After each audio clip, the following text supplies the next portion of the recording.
Clipper Audio presents an unabridged recording of Woman on the Edge of Time by Marge Piercy, narrated by Tanya Eby. Introduction to the 2016 edition. Why write a novel like Woman on the Edge of Time set in the future? The point of writing about the future is not to predict it. I'm not pretending to be Nostradamus. The point of such writing is to influence the present by extrapolating current trends for advancement or detriment. Nobody is good at prediction. If we were better at guessing events in a year or even a few months or weeks, our divorce rate would be 0. We would not get into stupid relationships, and nobody would lose money in the stock market or the racetrack. The point of creating futures is to get people to imagine what they want and don't want to happen down the road, and maybe do something about it. Woman on the Edge of Time was first published 40 years ago and begun 3.5 years before that. The early 1970s was a time of great political ferment and optimism among those of us who longed for change, for a more just and egalitarian society with more opportunities for all the people, not just some of them.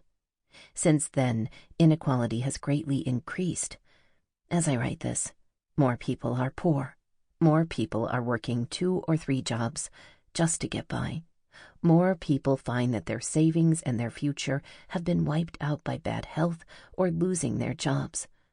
The homeless are everywhere, not just the single man or woman down on their luck or the shuffling bag lady, but whole families with their children. There is less opportunity for the children of ordinary people to afford college. If they can go, they will be dragging huge debt through much of their adult lives. Many working-class jobs that paid enough to buy and pay off a house, to hope for an even better life for their children, have been shipped overseas, where people even poorer than those who are losing those jobs will do them for pennies. Unions that protected workers have lost much of their clout and represent fewer workers each year.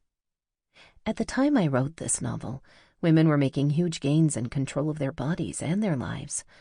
Not only has that momentum been lost, but many of the rights we worked so hard to secure are being taken from us by Congress and state legislatures every year. But we must also understand that the attempt to take away a woman's control over her body is part of a larger attempt to take away any real control over the lives of most of the population. Now, corporations and the very wealthy... Sample complete. Ready to continue?